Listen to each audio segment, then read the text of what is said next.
जी, अस्सलाम वालेकुम। आज हमारे जो लेक्चर की नेक्स्ट पार्ट है वो है साइकेट्रिक सिम्टम्स पार्ट 2।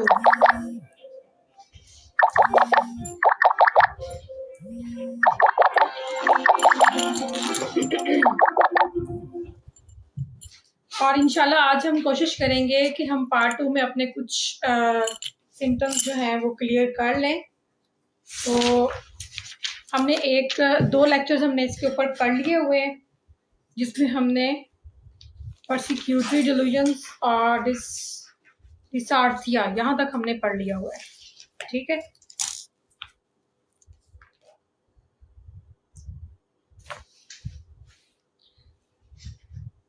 अच्छा, डिस्काइनेजिया ये क्या है, बताएं भाई आप। पढ़ें, इसको रीडिंग करें। Distortion of voluntary movement with involuntary muscle activity. मतलब उसमें डिस्टॉर्शन हो जाती है वॉलंटरी मूवमेंट में, वो कंट्रोल खत्म हो जाता है उसमें। जी, डिस्काइनेजिया होता है कि जो आपके खुद से जो मसल्स काम कर रहे होते हैं वो खुद से काम नहीं कर रहे होते, उसमें जकड़न आ जाती है। वो आपको लग रहा होता है कि आप जो है ना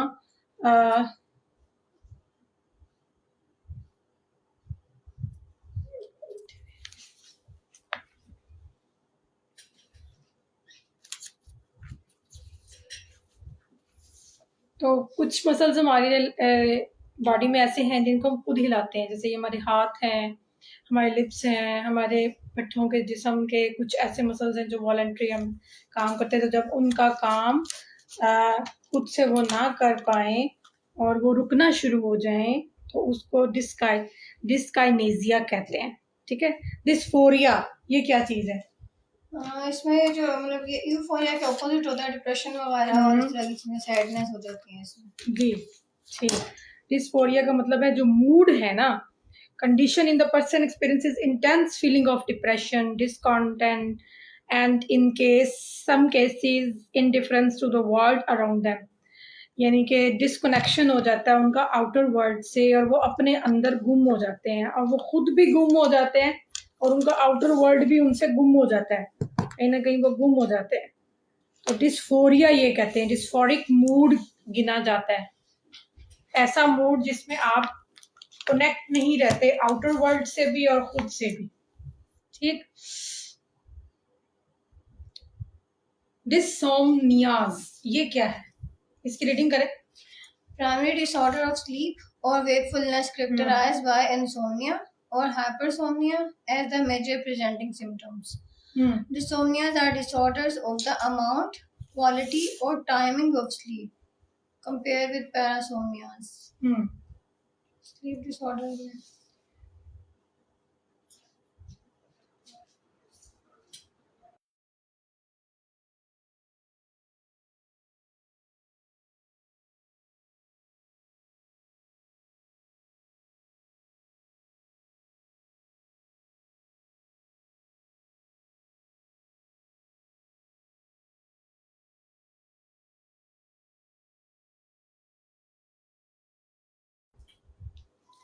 अच्छा जी, तो डिसोमनियाज ये वो प्राइमरी डिसऑर्डर है स्लीप का कि जिसमें जागना सोना जो है वो इंसोमनिया के साथ और हाइपरसोमनिया में सिम्टम्स ये अपीयर होते हैं कि नींद भी नहीं आ रही और जागा भी नहीं जा रहा, यानी कि ना तो मुकम्मल नींद है ना जाग है, मतलब नींद उड़ी हुई है लेकिन आप ढीले ढीले हो और आप लेट भी रहे हो।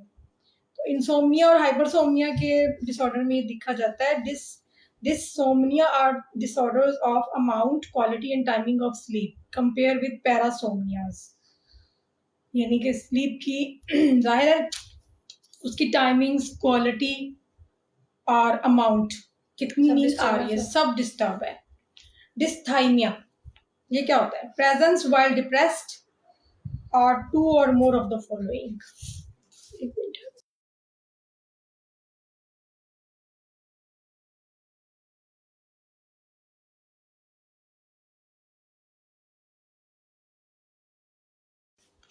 तो ये डिस्थाइमिया ऐसा होता है कि डिप्रेस मूड को कहते हैं, एक्चुअली सैड मूड को कहते हैं, जिसमें ये 2-3 चीजें अप्रॉक्सीमेटली मौजूद होना जरूरी है, वरना डिस्थाइमिक नहीं है।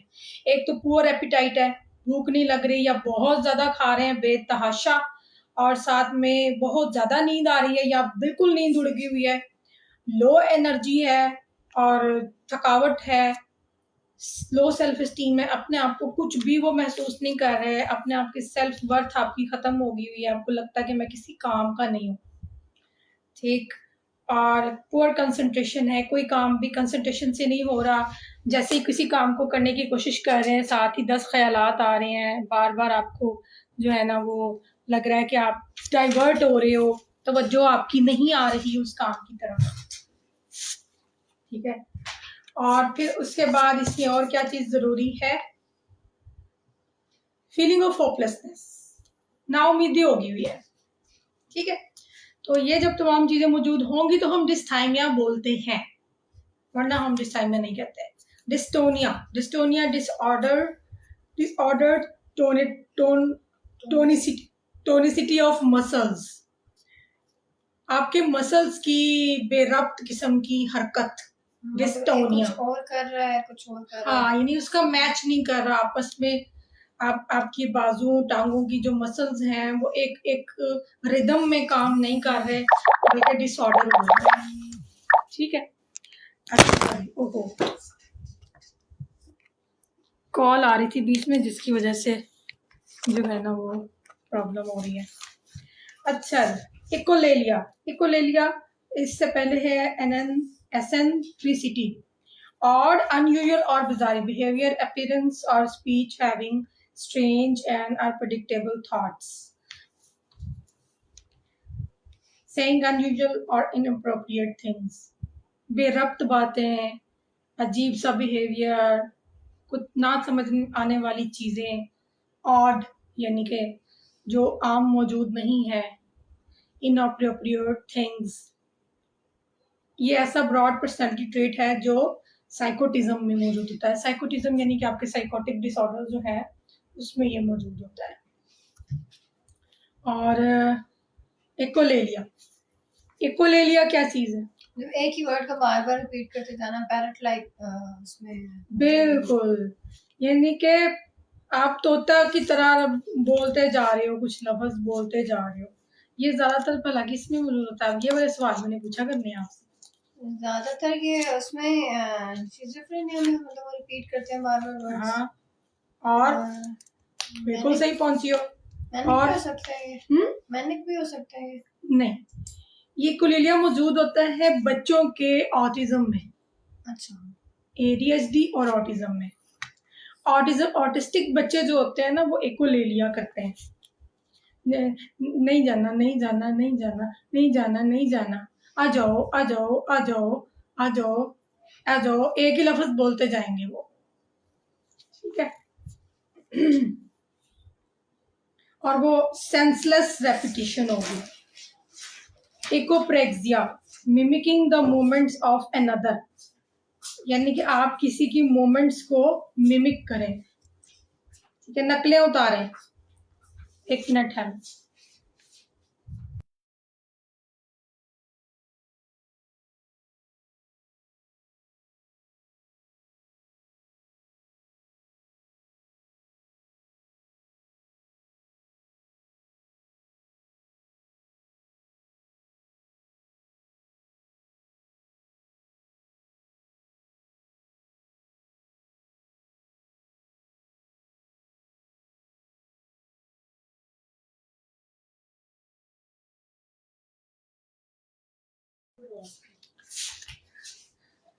अच्छा जी, ठीक।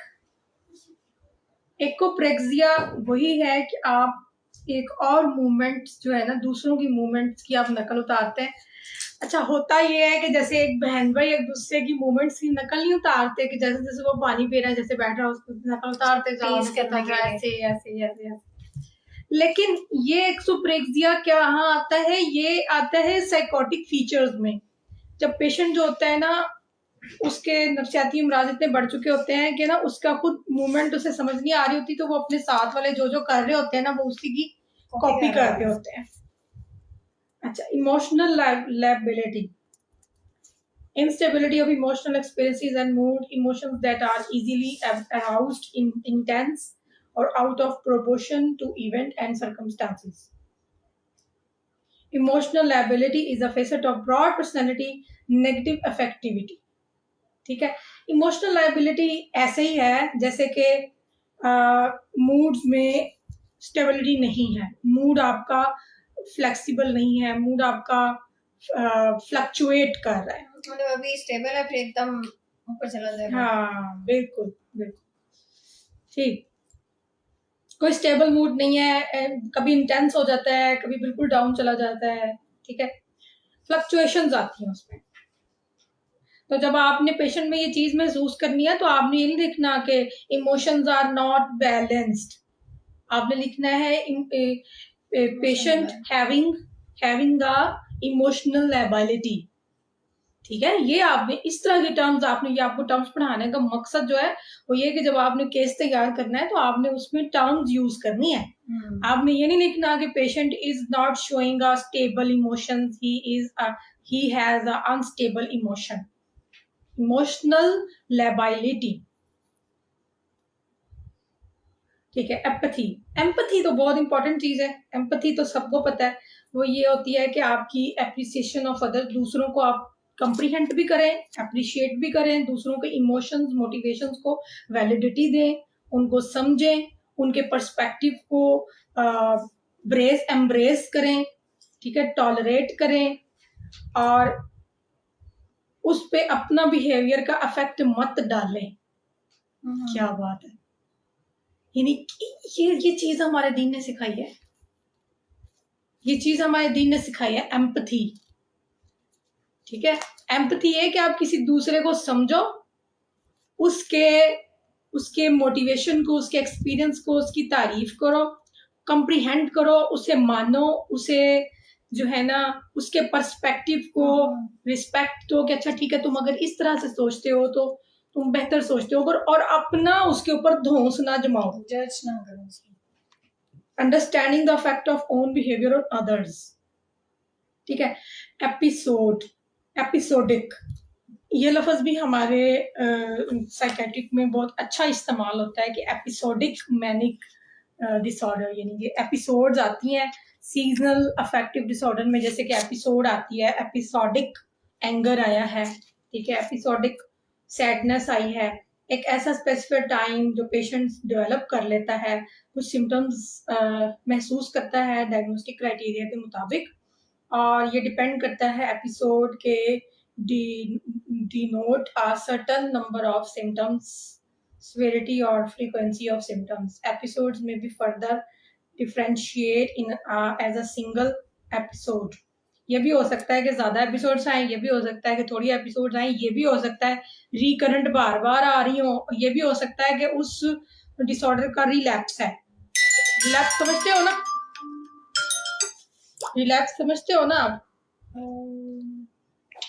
समझ तो है, मैं एक्सप्लेन नहीं करना आ रहा कैसे। रिलैप्स कहते हैं कि आपका जो डिसऑर्डर होता है ना, वो ठीक होने के बावजूद जब आप उसमें गैप दे देते हो तो फिर आप जो है ना वो क्या कहते हैं,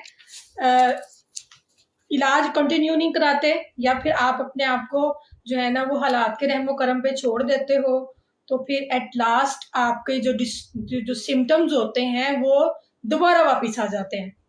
ऐसे एंजाइटी के पेशेंट के साथ बहुत ज्यादा होता है। मतलब कहने का ये कि जब एंजाइटी का पेशेंट आता है, वो अपना ट्रीटमेंट लेता है, हम उसको बहुत सी टेक्निक सिखाते हैं, आपने ये करना, ये करना, ये करना।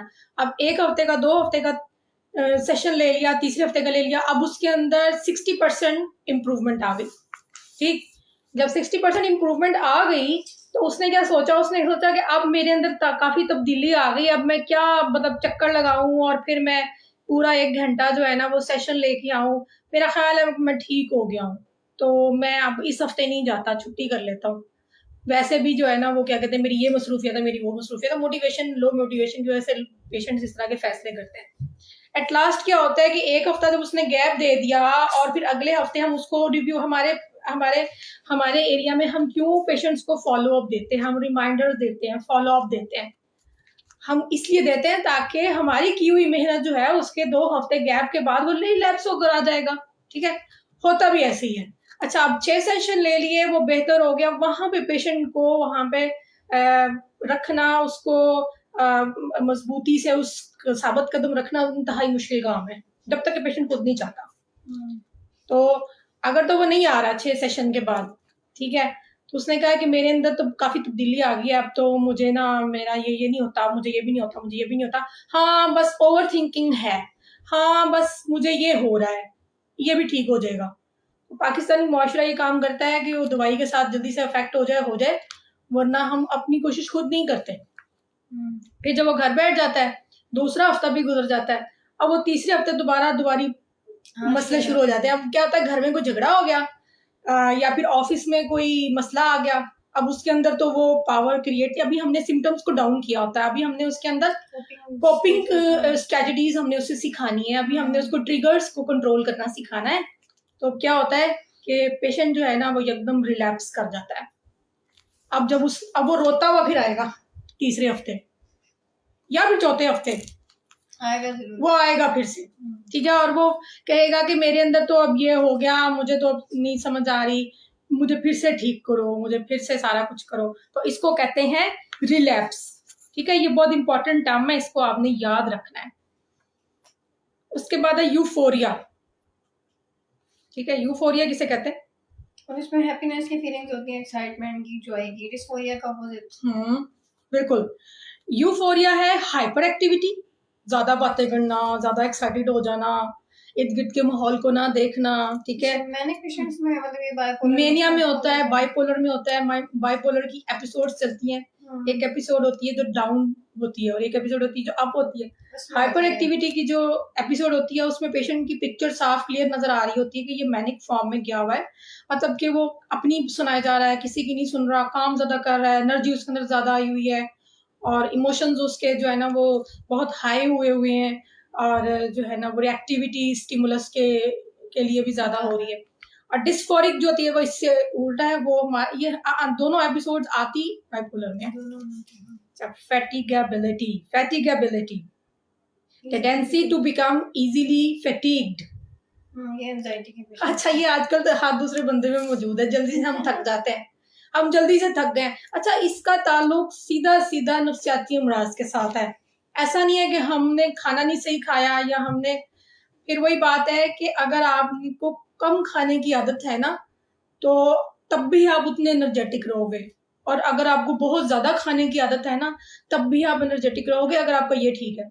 लेकिन अगर आप ज्यादा भी खाते हो और आप यहाँ से ठीक नहीं हो तो आपके अंदर एनर्जी नहीं होगी। जैसे एंजाइटी के पेशेंट्स होते हैं वो अक्सर इजीली हो जाता है क्योंकि वो सोच ज्यादा रहे होते हैं वरी से रिलेटेड। अच्छा, आज मैंने आपको जो एंजाइटी डिसऑर्डर दिया ना पढ़ने के लिए, उसमें एंजाइटी की जो एक बहुत बड़ी सिम्टम है weakness, feeling of weakness, fatigued. तो पेशेंट सबसे पहले आके यही कहता है कि मेरे अंदर मैं ना कमजोर हो गया हूँ। अब उसकी बीवी उसको बादाम की शरबत बना के दे रही है, उससे फायदा नहीं होगा, मैंने सब कुछ खा भी लिया है, मेरी तो ताकत नहीं, मैंने तो ना डॉक्टर ने मुझे ये लिख के दे दी है, विटामिन ये चीजें लिख के दे दी हैं, तो अब मेरे अंदर जो है ना वो फिर भी नहीं आ रही, ताकत नहीं आ रही। तो ये फैटिगेबिलिटी है। फैटिगेबिलिटी, मैं जल्दी से थक जाता हूँ, मैं कोई भी काम शुरू करता हूँ मैं जल्दी से थक जाता हूँ। तो आपने इसको कोट करना है, जब आपने सिम्टोमेटिकली चीजों को देखना है तो आपने लिखना है इजीली फिटीग्ड। आप इजीली फिटीग्ड भी लिख सकते हो और आप उसको फैटिगेबिलिटी भी लिख सकते हो। फैटिगेबिलिटी, जल्दी से थक जाना है, ठीक। अच्छा, उसके बाद है असल फिटीग।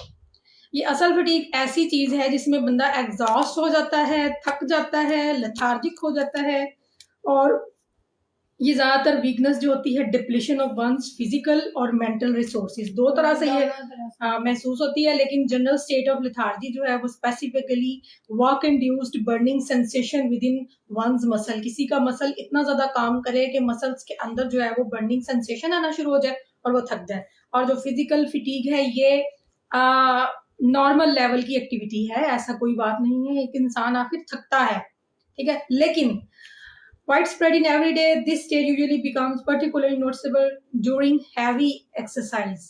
ये तो तब होगा ना जब कोई इंसान बहुत ज्यादा एक्सरसाइज करेगा, बहुत काम करेगा. आजकल आपने सुना होगा वो मदर्स कहती हैं क्यों थक गए हो, तुमने कौन से हाल चलाए हैं, तुमने कौन से खेती बाड़ी की है तो तुम थक गए हो, क्या हुआ है तुम्हें, ज्यादा ही तो बैठ के पढ़ा ही है ना. हाँ तुमने पढ़ाई है और तुमने क्या किया. तो अब उसने साफ कहा है, उसने देखो ये स्टेटमेंट कितनी साफ है. Although wide spread in every day, this state usually becomes particularly noticeable during heavy exercise. Heavy exercise अगर आप करते हो तो आप थकते हो, अदरवाइज ये कोई मजाक है ये. Mental fatigue by contrast most often manifest as somnolence, sleepiness. अच्छा, मेंटल फटीग जो होती है ना वो इंसान को इस तरह थकाती है कि आपको ऐसे लगता है मुझे नींद आ रही है, मैं थक रही हूँ. ड्राउजीनेस तो होता है चक्कर. ड्राउजीनेस होता है आपका सर चकरा जाना, चक्कर आ जाना, फेंट टाइप हो जाना या धुंधलाहट आना आंखों के आगे. एक होती है स्लीपीनेस, नींद सी आ रही है, हल्का हल्का सा आपकी आंखें बंद करने को दिल चाह रहा है, यार बस मैं थक गई हूँ, मैं मेरा दिल चाह रहा है मैं रेस्ट कर लूँ. एंजाइटी के पेशेंट्स क्या करते हैं, डिप्रेशन के पेशेंट्स क्या करते हैं कि बिला वजह जानबूझ के आंखें बंद करके बिस्तर में लेटे रहते हैं. लो एनर्जी, और वो लो एनर्जी होती है, वो फटीग्ड होते हैं, उनके अंदर जो है ना वो ताकत नहीं होती मेंटली स्ट्रेस की वजह से. तो वो कहते हैं मैं थका हुआ हूँ, मैं मेरे अंदर हिम्मत बहुत थोड़ी है. ठीक. Fear an emotional respond to perceive in imminent threat. एकदम से जो कोई खतरा महसूस होता है, एकदम से जो खतरा कहीं महसूस होता है या डेंजर आता है, उससे बचने के लिए जो इमोशनल रिस्पॉन्स है, जो नेचुरल है, फ्ली और फ्लाइट. फ्लैशबैक, ये फ्लैशबैक डिसोसिएटिव स्टेट है जो कि आपको पुराने दौर में ले जाती है और आप कहते हो कि वो तब मैंने ये इमेजिन, मैं वहां थी, मैंने ये देखा था, मैंने यहाँ तक कि आपको फ्लैशबैक्स जो हैं वो आपको इमोशनल स्टेट में भी ले जाते हैं. अच्छा, अब आपको मैं आपको एक साथ साथ टेक्निक बताती हूँ. जब हम डिसोसिएटिव के पेशेंट को चेक करते हैं, उसकी थेरेपी करते हैं, तो हम एक टेक्निक यूज करते हैं. हम क्या करते, वो टेक्निक होती है day dreaming. I think day dreaming उसका नाम है और वो टेक्निक मुझे दिमाग से निकल गई है. तो उसमें हम पेशेंट को इमेजिनेशन, ठीक है, इमेजिनेशन, गुड सीनरी इमेजिनेशन, जिसपे उसको काउच पे लिटा के एक एनवायरनमेंट क्रिएट करके तो उसकी आंखें बंद करते हैं और उसको इमेजिनेशन में लेके जाते हैं. और उसको, अच्छा ये मैंने अपने डिसोसिएटिव पेशेंट के साथ बड़ा किया था. तो उसको जब उसकी फ्लैशबैक्स बड़ी बुरी थी, इसलिए उसको अच्छे फ्लैशबैक्स, हमने अच्छे इमेजेस उसकी मेमोरी में डाले. तुम एक दफा उससे पूछे कि तुम्हारे कौन से ऐसे लम्हात थे जो जिसको तुम बहुत इंजॉय करती थी. उसने कहा ये लम्हात थे. तो उसको जब याद आए तो मैंने कहा चलो अब तुम सोचना शुरू करो, तुम यहाँ थी वहां थी, सारे स्टेप्स पहले उससे पूछे, फिर उसने कहा खुद बताना शुरू किया. जैसे कि मुझे जो है ना नॉर्दर्न एरियाज के कुछ एरियाज हैं जिसके फ्लैशबैक्स मुझे ना मेरे अंदर एनर्जी पैदा करते हैं क्योंकि मैंने वहां बहुत इंजॉय किया हुआ है. तो जब मेरा दिल चाहे ना सोचने को तो मैं फ्लैशबैक में चली जाऊं तो लगता है सचमुच में वहां चली गई हूँ. तो इसको कहते हैं फ्लैशबैक. ठीक है, ऐसी स्टेट जो आपको कहीं और ले जाए. और traumatic events are re-experienced as though they were occurring at that moment. ठीक है, तो ज्यादातर ये फ्लैशबैक्स जो है ये किस में आते हैं, कौन से डिसऑर्डर में आते हैं? अब ये वाले क्वेश्चन जब मैं पूछूंगी तो फिर आप कैसे बताओगे? पीटीएसडी में भी आते हैं. हाँ, वेरी इंपॉर्टेंट. पीटीएसडी में ये वाले बहुत इंपॉर्टेंट आते हैं फ्लैशबैक्स, क्योंकि ट्रॉमा से फेस किया होता है पेशेंट ने, तो इसलिए उसको सबसे पहले वो ट्रॉमेटिक, अल्लाह माफ करे, अस्तगफुरुल्लाह, मतलब जैसे अब फलस्तीन में लोग ट्रॉमाटाइज हो रहे हैं. तो जो बच्चे हैं वो ट्रॉमा से गुजर रहे हैं, वो बड़े भी हो जाएंगे तो वो जो ट्रॉमा उन्होंने फेस किया है ना वो उनको सारी उम्र सारी हयात आएगा. खास तौर पे मिसाल के तौर पे जैसे आजकल, अच्छा ये जो पीटीएसडी है ना ये एक ऐसा प्रॉब्लम है जो हमारे इधर मुआशरे में ना खवातीन बहुत फेस कर रही हैं. वो पोस्ट ट्रॉमेटिक स्ट्रेस डिसऑर्डर के साथ ही जिंदगी गुजारती रहती हैं, और घर वाले उनको कहते हैं ये पागल है, ये नफसियाती है, ये इमोशनल है, ये ऐसे बोलती है, ये ऐसे बोलती है। एक्चुअली उसको जो फ्लैशबैक आ रहे होते हैं ना, वो अपनी प्रेगनेंसी के आ रहे होते हैं, वो सास के जुल्म के आ रहे होते हैं, वो शौहर की बदतमीजियों के आ रहे होते हैं। ये एक बहुत ब्रॉड टॉपिक है, ठीक है। एक ऐसी लड़की जो शादी के बाद और फिर प्रेगनेंसी के बाद, या फिर उसका मिसकैरेजेस हो गए हुए हैं, वो लम्हात जिसको उसने तकलीफ के काटे, वो ट्रॉमा जो उसने फेस किया, वो जरूर उसको फ्लैशबैक आते हैं। लेकिन सम टाइम मुझे लगता है ऐसे हो सकता है, अगर गुजारा होता टाइम तो आपको सम टाइम कभी कभी तो होता है कि आप उस मोमेंट को दोबारा फील करते हो। बिल्कुल फील करते हैं, जब कोई छेड़ता है उस बात को, जब कोई उस बात को करता है फिर आप दोबारा करते हो उसको। दोबारा सम टाइम कुछ ऐसे भी तो बार बार खुद याद करते हैं उस वो मोमेंट को। वही है बात, उसी को फ्लैशबैक कहते हैं, उसी को फ्लैशबैक कहते हैं, जो आप नहीं भी जहन में लेके आना चाहते, लेकिन वो आते हैं, उसी को पीटीएसडी कहते हैं। पोस्ट ट्रॉमेटिक स्ट्रेस डिसऑर्डर जो होता है ना, उसकी देखो बात पता क्या है, बात ये है बच्चों कि डायग्नोसिस जो होता है ना, वो जरूरी नहीं है कि एक बढ़ा हुआ मसला सामने आपके नजर आएगा ये डिप्रेशन का पेशेंट है। क्लियर कट नहीं नजर आता। क्लियर कट कैसे नजर नहीं आता, उसकी स्टेजेस हैं, माइल्ड, मॉडरेट, सिवियर। जब माइल्ड डिप्रेशन होता है ना, तो मुआशरा एक्सेप्ट नहीं कर रहा होता, मुआशरा उसको जो है ना डिक्लेयर नहीं कर रहा होता, उस पर जोर जबरदस्ती हो रही होती है, उसको कहा जाता है खुश रहा करो, क्या हो गया यार, खुश रहा करो, उसके बस की बात नहीं है, तभी वो कह रहा है। वो आते क्लिनिक में तब है जब वो सिवियर मेजर डिप्रेसिव डिसऑर्डर के साथ होते हैं। पीटीएसडी की पेशेंट जो मैंने देखी हैं, उनमें से एक पेशेंट ऐसी थी कि जिसका वालिद फौत हुआ था, तो उसका वो बहुत बड़ा ट्रॉमा था जिंदगी का। वो ट्रॉमा ऐसा था कि वो स्ट्रेस की वजह से अपनी मेमोरी उसकी लॉस हो गई थी। वो सारे सिम्टम्स उसको जो आए थे पोस्ट ट्रॉमेटिक स्ट्रेस डिसऑर्डर के, जब उससे बात करने लगो, और इतना post traumatic stress disorder severe हो गया था, कुछ अर्सा वो घर में रही है, और वो पोस्ट ट्रॉमेटिक स्ट्रेस डिसऑर्डर की वजह से उसकी मेमोरी खराब होना शुरू हो गई थी, चीजें उसको भूल जाती थी, वो बैठे बैठे गायब हो जाती थी, ठीक है। तो लेकिन जब वो वापस आती थी और बहुत सी चीज़ों में फिर दोबारा से सोचती थी, तो उसकी जो टॉपिक था ना, वो यही होता था कि मेरे वालिद, एक ही बात करती थी। और उसके अलावा भी वो कंफ्यूज बातें करती थी कि ऐसे वैसे, मैं क्या कैसे, इधर उधर की बातें शुरू कर देती थी, स्ट्रेस में थी, एक्सट्रीम जो डिसोसिएटिव सिम्टम्स आना शुरू हो गई थी उसको। और एट लास्ट मैंने उसको डिसोसिएटिव डिसऑर्डर जो है वो भी मैंने डायग्नोज किया था, फिर उसका ट्रीटमेंट स्टार्ट किया था। लेकिन फिर वही एटलीस्ट एंड द लास्ट के पेशेंट जो है ना, वो मुकम्मल इलाज नहीं लेता और फिर स्किप कर जाता है। कुछ घरेलू मसाइल, फैमिली की सपोर्ट नहीं है, भाई को लेके आना पड़ता था, दूर से लेके आना पड़ता था। और आई एम सॉरी टू से, मैं इस तरह के पेशेंट ऑनलाइन चेक नहीं करती, ऑनलाइन थेरेपी मैं ये इस तरह के पेशेंट्स की नहीं देती, क्योंकि वो जिद करते हैं आप ऑनलाइन ले लें। मुझे फीस से ज़्यादा पेशेंट की रिहैबिलिटेशन की ज़्यादा फिक्र होती है कि पेशेंट के अंदर चेंज जब आएगा ही नहीं है, फायदा क्या। ऑनलाइन सेशन में इस तरह का पेशेंट नहीं देखा जाता। मैंने अक्सर देखा है कि ज्यादातर फीमेल्स में प्रॉब्लम होती है और उनको पहले घर जाकर लड़नी पड़ती है। अगर वो बताना चाह रहे हैं ना कि मुझे वाकई ही प्रॉब्लम है, मुझे लेके जाएं, ऐसे ही है। लेकिन घर में हसासियत अगर हो, अगर घर में एहसास करने वाला कोई रिश्ता मौजूद हो, वो कोई भी हो सकता है वो, तो वो उसको जरूर लेके जाता है। और जब देखता है ना कि उसकी फंक्शनिंग खराब हो गई है, वो आता ही तब जब उसकी फंक्शनिंग खराब हो जाती है। माइल्ड वाले जो प्रॉब्लम्स होते हैं ना, वो घरों में रह जाते हैं। अच्छा, आगे आ जाता है फ्लाइट ऑफ आइडियाज। ये फ्लाइट ऑफ आइडियाज भी बड़ी मजे की चीज है। मुझे बड़ा पसंद है ये सिम्टम, और ये मुझे क्यों पसंद है, क्योंकि ये बाइपोलर में होता है। मैं खुद ही आपको बता रही हूँ सारा कुछ। बाइपोलर में होता है ये सिम्टम, और पेशेंट बात करता करता कहीं का कहीं पहुंच जाता है, और फिर वहां से वापस आता है, फिर कहीं और चला जाता है। और बस का हमारी हंसी भी आती है, हमें एकदम से हमें कंट्रोल करना पड़ता है।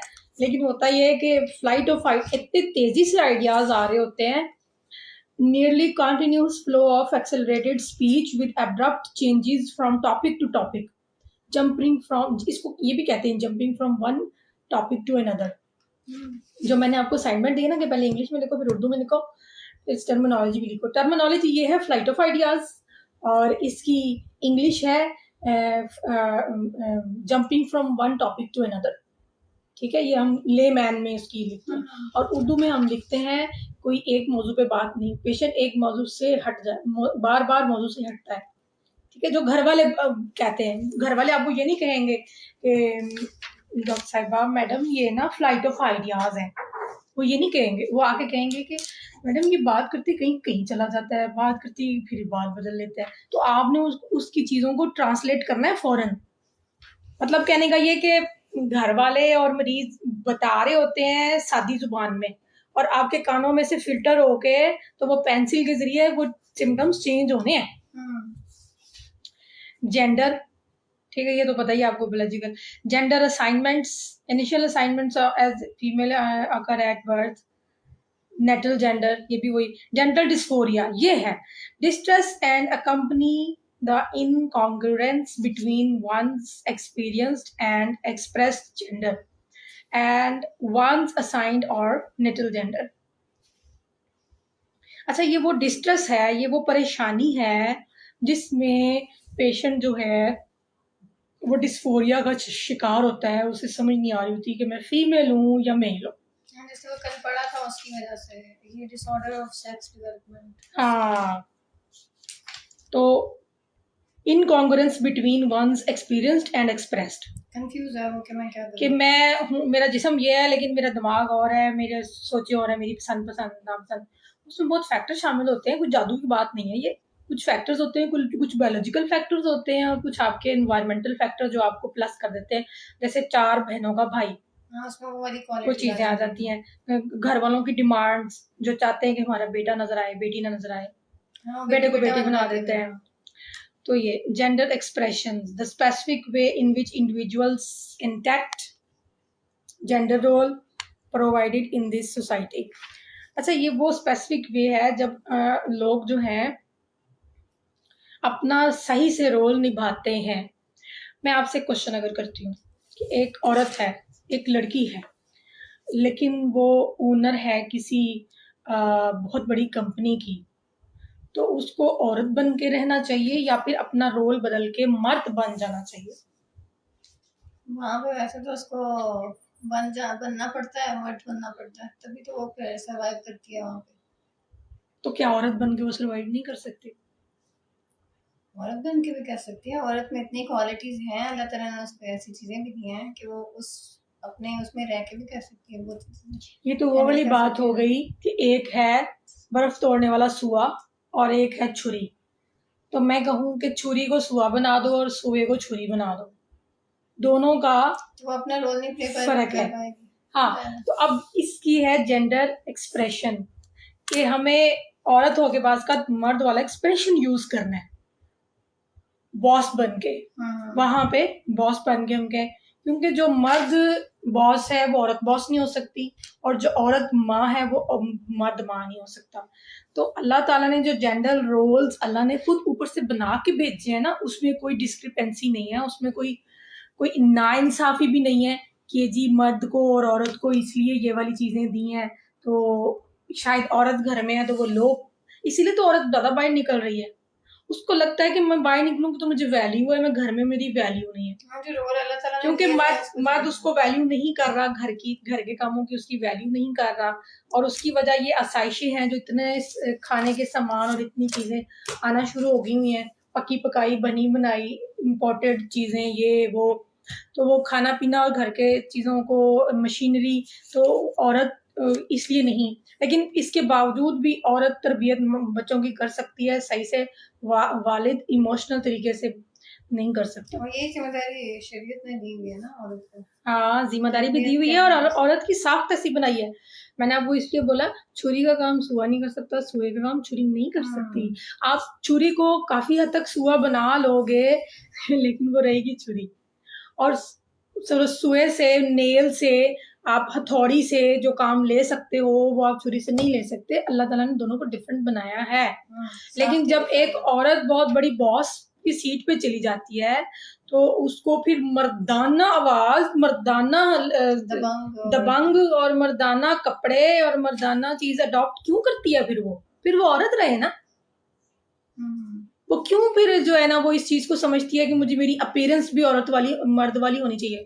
और इसी तरह जो मर्द होते हैं वो भी जेंडर एक्सप्रेशन तब देते हैं जब वो पार्लर में काम करना शुरू कर देते हैं।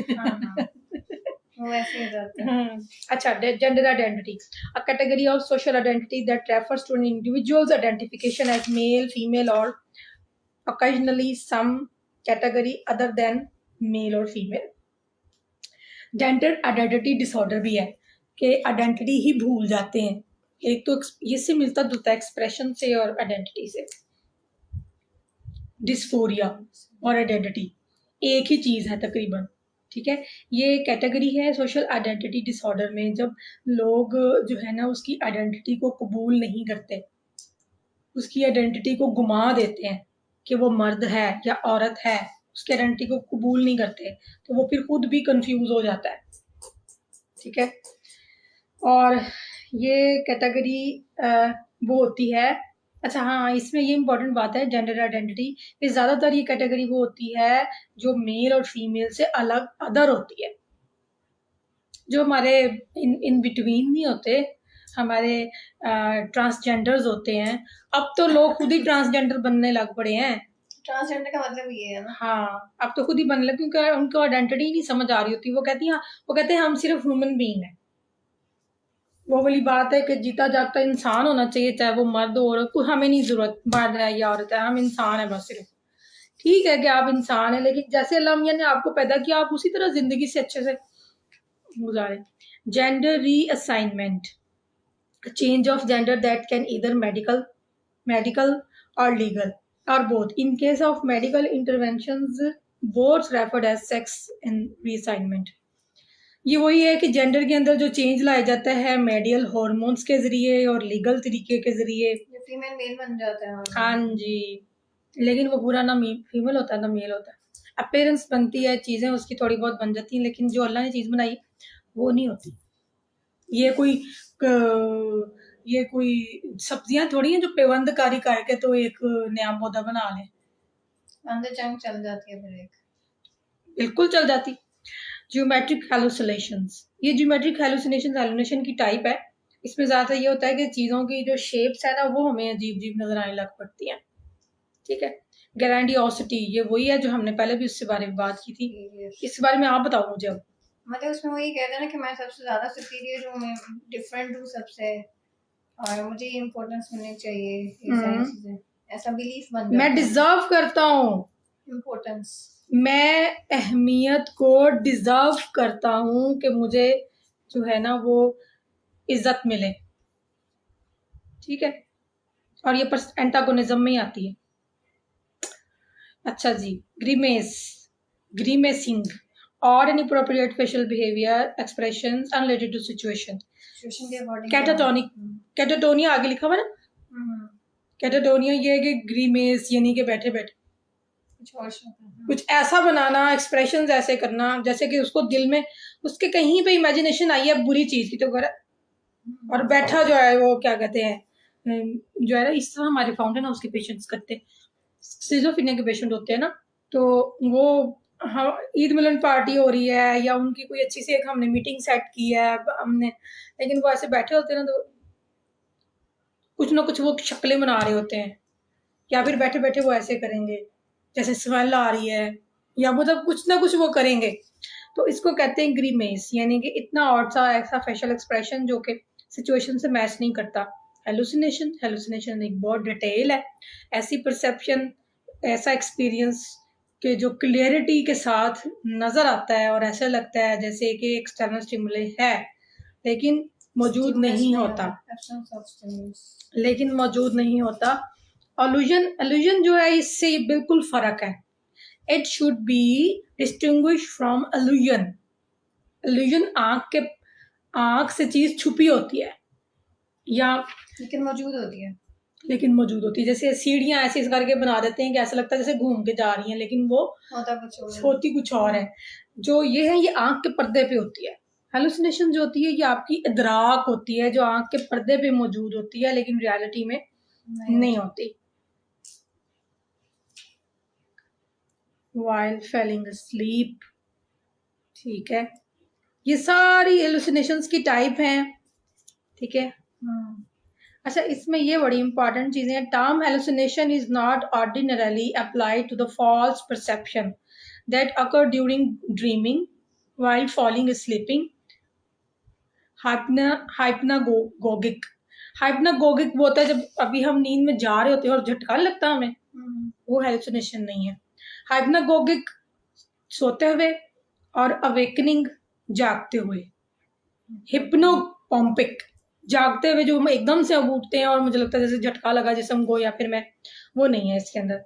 इसके कितनी टाइप्स हैं, ऑडिटरी भी है, ज्योमेट्रिक भी है, gustatory, mood congruent, mood incongruent, olfactory, somatic, tactile. ये आप एक्सप्लेन करो। ऑडिटरी में तो ये ना कि साउंड होती है, उसको आवाज़ें सुनाई देती हैं। ज्योमेट्रिक में involving geometric shape such as tunnel and funnel, spiral, different तरह की ज्योमेट्रिक शेप्स नजर आती हैं। गस्टेटरी है और टेस्ट में प्रॉब्लम हो जाती है परसेप्शन में। और ये मूड कॉन्ग्रुएंट मतलब मूड के साथ बिल्कुल मैच नहीं करती, और इनकॉन्ग्रुएंट मतलब वो मैच नहीं करती। और फैक्ट्री है मतलब वो स्मेल से रिलेटेड है, सोमैटिक बॉडी से रिलेटेड, फिजिकल अपीयरेंस वगैरह इस तरह की चीजें। फीलिंग ऑफ इलेक्ट्रिसिटी, और इसमें ये बताया डिफरेंट तरह की सेंसेशंस महसूस होती हैं बॉडी में। और टैक्टाइल टच से रिलेटेड मतलब इसमें आपको, अच्छा, इसमें सारे आपकी 5 सेंसेस डिस्टर्ब होती है। विजुअल आई से रिलेटेड ही ऐसे है, ठीक है। ये सारी आपकी तकरीबन 5-6 सेंसेस जो है ना, वो उनका स्टिमुलस और उनका रिएक्शन जो डिस्टर्ब हो जाता है। उसके बाद आता है हॉस्टिलिटी। अच्छा, अभी हम अपने सेशन को कंप्लीट करते हैं। ये 1 पेज है, 2-3 है, कोई नहीं, इस वीक में हम इसको कर लेंगे। कुछ चीजें इसके अंदर आसान हैं, ठीक है। तो ये ही पेज खत्म होता है रोज। हाँ, कोई बात नहीं, बहुत दिन है हमारे पास अभी। अब हम साथ साथ जो है ना वो सिम्टम्स कर रहे हैं, साथ हमने वो असाइनमेंट मैंने आपको जो दी थी वो दिखाओ। चलिए, शुक्रिया। और इस वीडियो को लेना हो तो आप इसको यूट्यूब पे भी देख सकते हैं। मैं कोशिश करूंगी कि जल्द से जल्द उस पर भी अवेलेबल कर दूं। Thank you. Allah Hafiz.